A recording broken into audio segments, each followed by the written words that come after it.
This is Jim Sawyer for capitalismandcrisis.org.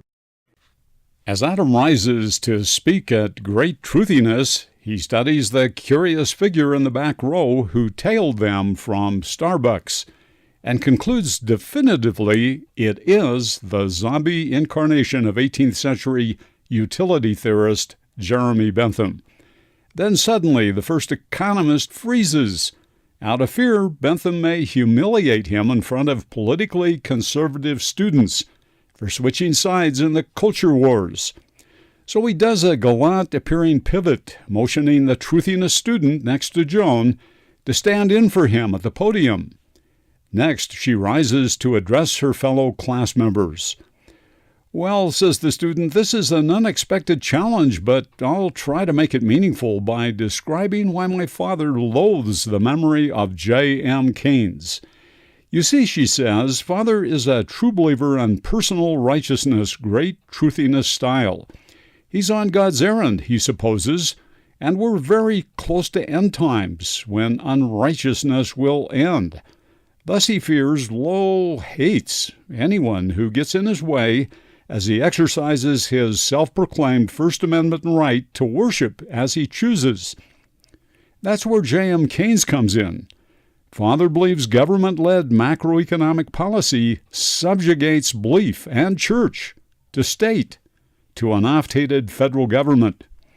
He believes this undermines his freedom, our family's freedom. Along with President Franklin Roosevelt, Keynes designed a strategy for getting our great-grandparents out of the Great Depression," says the student. As our prof has explained, Americans had turned to hoarding gold, with its purchasing power increasing, as the economy was tanking. Indeed, Keynes chortled, the economy could be restarted by night as government workers buried paper money and glass bottles in public parks. Then by day, the unemployed could dig up the bottles. Their short-term employment would be as diggers, and their pay would be whatever they found in the bottles.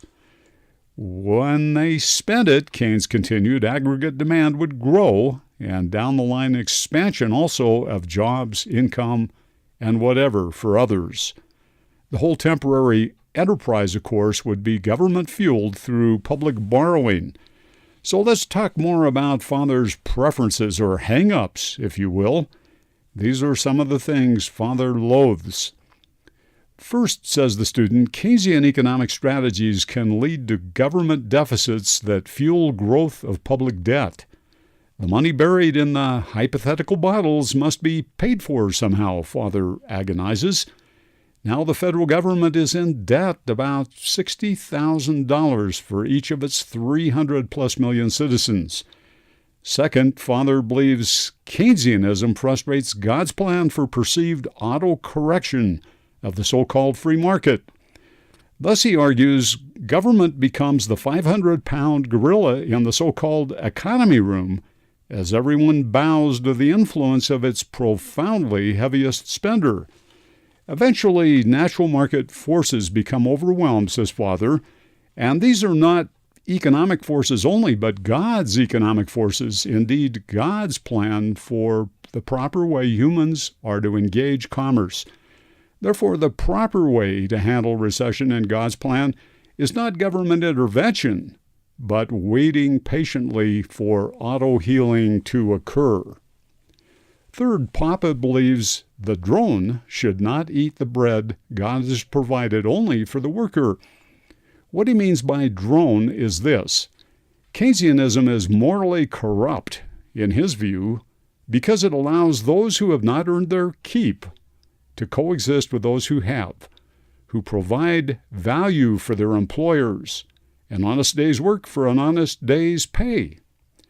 Also, Father believes male heads of households should be accountable for the welfare of their families.